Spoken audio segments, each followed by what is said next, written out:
شروع کرتا ہوں اللہ کے نام سے جو بڑے رحیم اور رحم کرنے والا ہے۔ حضرت محمد صلی اللہ علیہ وآلہ وسلم نے ارشاد فرمایا، جو حق پر ہونے کے باوجود جھگڑا نہیں کرتا، میں اس کے لیے اعلیٰ جنت میں گھر کا ضامن ہوں۔ قیامت کے دن میرے نزدیک ترین وہ لوگ ہوں گے جو سب سے زیادہ بڑھ کر مجھ پر درود بھیجتے تھے۔ بہترین اولاد با پردہ بیٹیاں ہیں۔ 3 آدمیوں کی دعا رد نہیں کی جاتی۔ نمبر 1 عادل حکمران، نمبر 2 روزہ دار حتیٰ کہ روزہ افطار کر لے، اور نمبر 3 مظلوم۔ 3 آدمی ایسے ہیں جنہیں اللہ تعالیٰ روز قیامت دیکھے گا بھی نہیں۔ نمبر 1 والدین کا نافرمان، نمبر 2 مستقل شراب پینے والا، نمبر 3 احسان جتلانے والا۔ مومن کی نیت اس کے عمل سے بہتر ہوتی ہے۔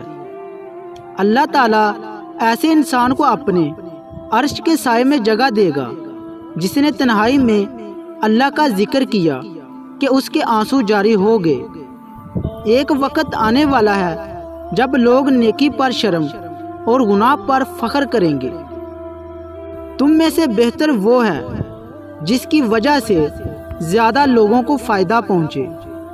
اسلام میں پہل کرنے والا تکبر سے بری ہے۔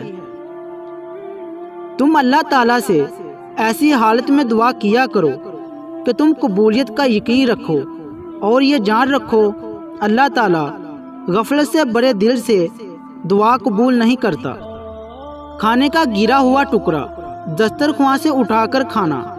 نمبر 1 اولاد میں خوبصورتی، نمبر 2 رزق میں برکت، نمبر 3 تکبر ختم ہوتا ہے۔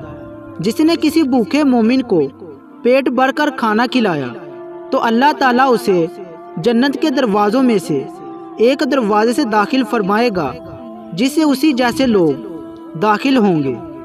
صحیح معنوں میں بخیل وہ ہے جس کے سامنے میرا نام لیا جائے اور وہ مجھ پر درود نہ بھیجے۔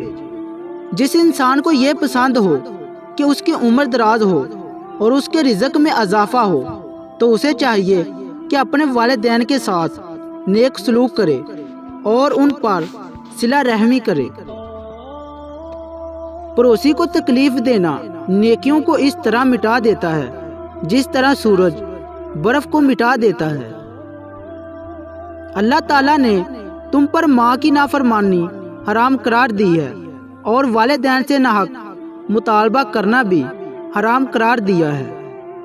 جس کے دل میں ریت کے دانے جتنا یعنی تھوڑا سا بھی تکبر ہوگا وہ جنت میں داخل نہ ہوگا۔ جو دھوکہ دے وہ ہم میں سے نہیں۔